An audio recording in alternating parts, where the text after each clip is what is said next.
그래서 이제 이코노믹스가 어떻게 되냐면 8억 개 발생한다고 했잖아요.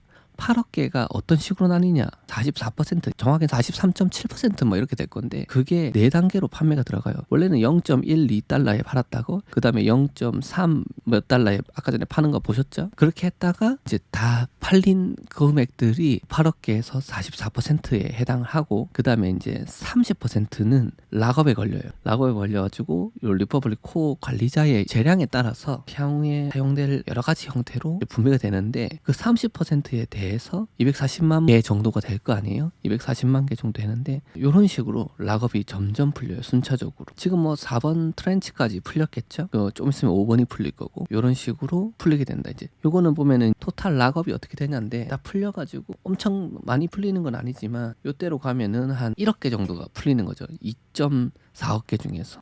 뭐 지금 거의 그 정도 수준에까지 와 있다. 날짜상 봤을 때 그렇다라고 생각하시면 되고요. 나머지 이제 16%는 커뮤니티 인센티브, 이제 커뮤니티나 그 관련된 업자들을 위해서 남겨놓은 거고요. 이제 팀 인센티브, 그 해당 팀, 그러니까 리퍼블릭 팀에 대한 인센티브로 10%를 빼놨어요. 이런 식으로 구조가 다 이루어지고, 그 아까 배당금 풀은 이런 식으로 아까 말씀드렸다시피 2%, 2.5% 이런 식으로 들어가게 돼요. 그런데 이제 여기까지 들었을 때는 생각보다 크지 않네라는 생각을 할 수도 있어요. 제가 봤을 때는 이게 좀 보수적으로 접근을 해야 된다 라는 입장입니다. 왜냐면은 최근에 이제 스타트업 하시는 대표님이랑 일에 대해서 여러 가지 얘기를 하고 있었는데, 그분이 이런 말씀 하셨어요. 스타트업은 숨 쉬는 것도 돈이다. 뭐 그런 말씀을 하셨는데 적극적으로 동감을 하고 있고요. 스타트업들이 살아남는 게 쉽지가 않다. 살아남아서 엄청나게 대박친 회사들도 있죠. 그렇게 해서 VC들이 먹고 살고 또 덩치를 키워지는 건데, 또 그게 쉽지는 않다. 그리고 시간이 오래 걸린다. 그 업계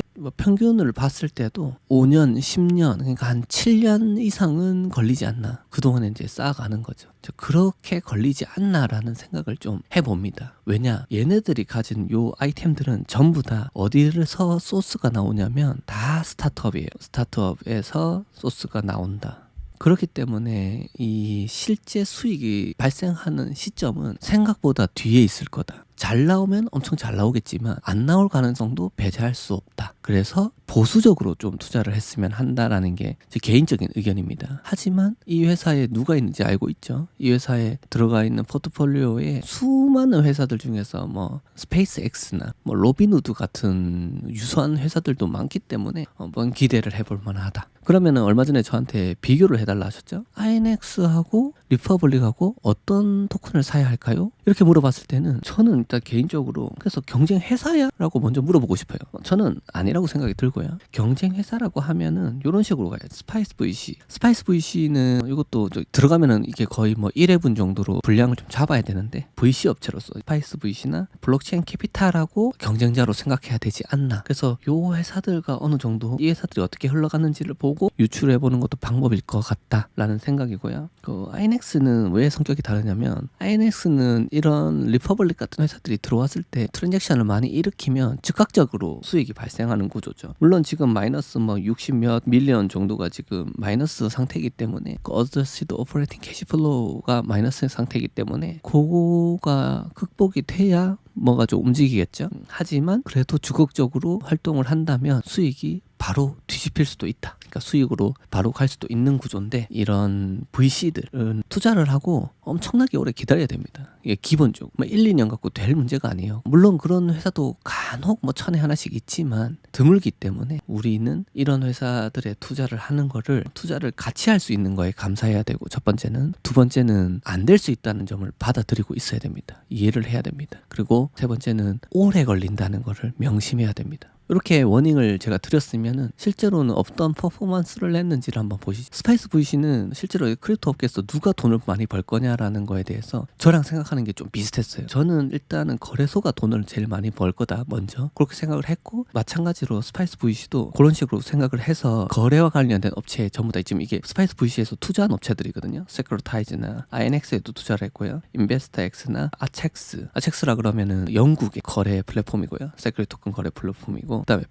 벡트도 되게 재밌는 회사입니다. 찾아 들어가면은 엄청나게 흥미로울 겁니다. 이거는 뭐 여기서 설명드릴 거는 아닌 것 같고요. 어쨌든 벡트에도 투자가 들어갔다. 그래서 실제로 이 수익이 발생하는 걸 봤을 때 퍼센테이지로 따지면은 세큐리타이즈를 되게 높게 생각해서 돈을 많이 투자했는데 사실적으로는 연결된 고리가 좀 있습니다. 그래서 뭐 이렇게 됐고, 어쨌든 뭐 INX나 이런 식으로 포트폴리오가 좀 나눠져 있었고, 이 회사는 처음에 토큰 프라이스가 1.37달러로 시작을 했는데 이제 그 토큰의 가치가 올라가서 최근에는 3.56달러까지 올라간 상태입니다. 요거는 보고서가 23년도 3분기 보고서 기준으로 제가 말씀을 드린 거고요. 스파이스 VC가 그래도 선전을 했다, 그렇게 말씀드리고 싶어요. 스파이스 VC는 첫 번째 펀드가 끝나고 지금 두 번째 펀드가 오퍼닝을 이제 준비하고 시작하려고 하는데, 첫 번째 펀드는 아마 7년간인가 못 빼는 조건이었을 거예요. 돈을 투자를 하면 아예 못 빼는 조건이었어요.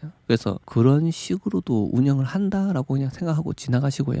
자세한 얘기는 필요하면 다음번에 해드리도록 하겠습니다. 그리고 엄청 유명하죠. 마이클 로보브라츠, 이름만 들어도 아시는 CEO가 만든 회사죠. 블록체인 캐피탈. 여기는 BCAP이라는 토큰을 발행을 했고요. 그 토큰 역시 토큰 증권입니다. 1BCAP이 1달러를 의미하고요. 17년도에 시작을 했습니다. 근데 이 회사가 투자한 걸 보면은 어마무시해요. 오픈시 누구나 알죠? NFT를 조금이라도 하신 분들은 오픈시를 다 아실 건데, 오픈시에 투자를 해서 엄청나게 많이 벌었습니다. 수탁 업체죠. 앵커레이지도 있고요, 서클도 있고요, 세큐리타이즈도 있고, 크라켄도 있고, 코인리스트도 있고, 리플도 있고, 진짜 어마어마한 회사들에 많이 투자를 했습니다. 그리고 크립토 자체에도 투자를 많이 했고요. 그래서 결론은 어떻게 됐냐? 대박이 났었죠. 성장을 뭐 지금 꼬라박았다, 중간에 한 21년도쯤부터 해서 좀 꼬라박았다 해도, 그래도 최근 걸 보면 어떻냐면 요 토큰 한 개가 1달러에 시작했는데 14.72달러가 지금 적정 가치로 매겨지고 있습니다. 엄청나게 성공한 케이스인데, 물론 좀 쩐도 많으셨고 투자도 되게 성공했고, 그렇기 때문에 잘 했었다, 다행이다 라는 생각을 하고요. 아까 전에 뭐 몇 배, 뭐 3배, 뭐 14배, 15배 이렇게 가는 거는 사실 아무도 모릅니다. 이게 어떻게 그렇게 될지 안 될지도 아무도 모르는 거기 때문에, 저는 개인적으로는 그래서 리퍼블릭이 그렇게 수익을 낼 수 있느냐 그러면은 답변은 제 입장에서는 보수적으로 하는 게 맞다고 생각해요. 그리고 아까 전에 수많은 과실을 땄던 블록체인 캐피탈이나 스파이스 VC 같은 경우도 시간이 매우 오래 걸렸다라는 거를 명심을 하셔야 되고요. 단기적으로 뭐 투더문할 것 같다라고 생각하시는 거는 굉장한 오해가 있다. 구조가 원래 그렇다는 거죠. 오픈시가 뭐 1년 만에 막 폭발하고 그러진 않았잖아요. 어찌됐든 그런 식으로 생각을 하시는 게 좋겠다. 아무리 좋다고 해도 포트폴리오 조절을 좀 했으면 합니다. 그리고 여기서 놓칠 수 있을 만한 거 한 가지를 말씀을 드리자면, 다른 두 경쟁 업체에 비해서 리퍼블릭은 탈 크립토 업체도 많이 투자가 돼 있다는 점이에요. 스파이스 VC나 블록체인 캐피탈 같은 경우는 사실 대부분 블록체인 상에 있는 회사들을 투자를 하는 형식이거든요. 크립토든 아니면 세큐리티 토큰이든 블록체인 상에 있는 거를 거의 다 투자를 하는데, 리퍼블릭은 보면은 스페이스X가 그런 회사는 아니잖아요. 로빈후드도 그렇고요. 수많은 분야에서 각광받는 업체들을 오퍼링을 받거나 투자를 시킵니다. 이게 어디서 작용을 할 수 있냐면, 불경기가 왔을 때 좀 크립토가 좀 폭락하는 그런 상황에서는 영향을 덜 받는다는 거예요. 그 점은 제가 봤을 때는 경쟁사에 비해서 좀 비교 우위에 있지 않나? 포트폴리오가 다양하다, 그런 점에서 우위에 있다는 생각을 합니다. 그렇다고 또 블록체인 쪽에 투자를 안 하는 것도 아니거든요. 아블란체 투자했고 뭐 여러 군데 투자한 데 있어서 그 부분은 높게 삽니다. 그러면은 이제 홈페이지를 조금 둘러볼 건데요. 홈페이지에서 다른 거는 볼 게 없고 이건 좀 봐야 되겠죠. 질의응답 한 건데, 리퍼블릭 노트가 우리가 궁금했던 게 뭐가 있는지 볼까요? 한 개가 아니라 뭐 0.5개, 8자리, 소수점 8자리까지 노트를 나눠서 보관할 수 있다. 그리고 지금 뭐 거래할 수 있는 방법은 없다고 하는데 당연히 없죠.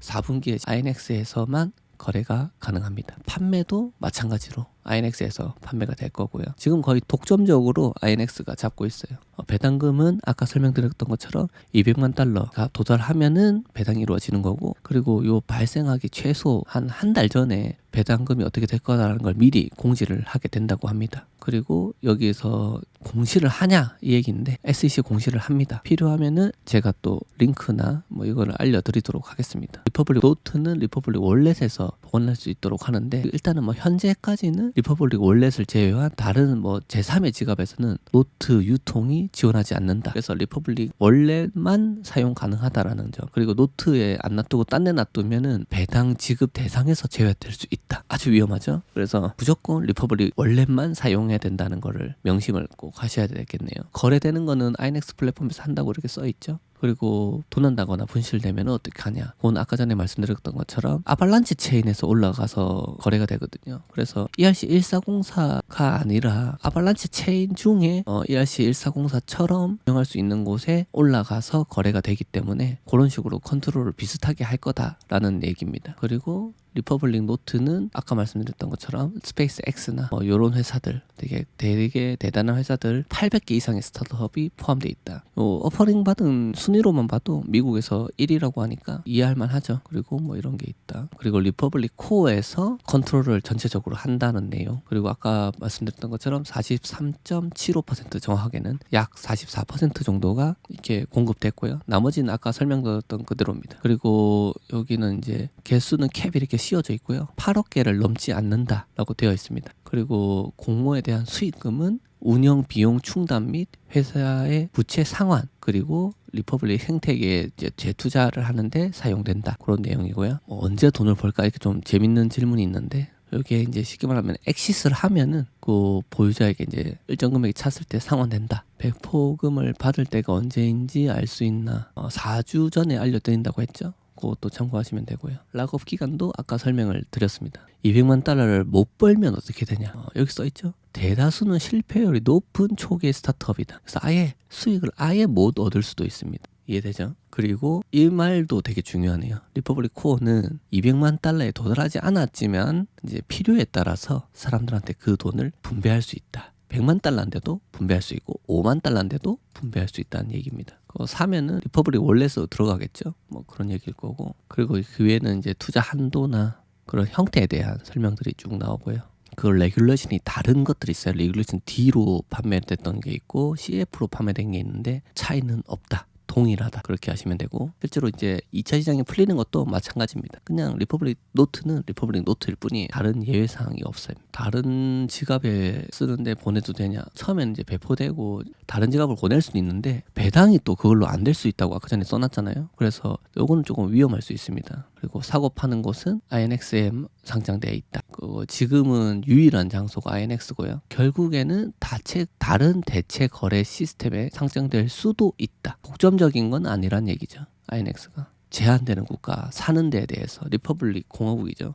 리퍼블릭 지폐 거래가 제한되는 국가는 INX에서 제한하고 있는 국가가 거기에 해당합니다. 우리나라는 당연히 되고요. 뭐 그렇다. 이렇게 한번 살펴봤고 굳이 주요한 점을 따지자면은 우리가 이제 고민돼야 될 포인트는 이렇다. 완전 투더문 안 할 수도 있다라는 거를 갖다가 다시 한번 상기를 시켜드리고 싶고요. 오래 걸릴 수 있다는 거. 시간적인 부분 그리고 이게 되게 망하는 게 많은 스타트업들이 많다라는 거. 되게 부정적인 것만 설명드린 것 같지만 실제로 그런 부분을 충분히 고려를 하셔야 됩니다. 왜냐면 다 스타트업에만 투자를 하는 회사고 스타트업이 성공을 해야 돈을 버는 회사이기 때문에 우리가 이 점을 주목을 안 할 수가 없어요. 제가 이까지 설명을 하면은 아까 전에 말씀드렸던 것처럼 INX 토큰을 사는 게 좋겠냐 리퍼블릭 노트를 사는 게 좋겠냐에 대한 질문에 답변이 되는지 모르겠는데 개인이 좀 판단을 해야겠죠. 궁극적으로 어떤 토큰이 더 매력적인가에 대해서는 한번 논의가 필요할 것 같습니다.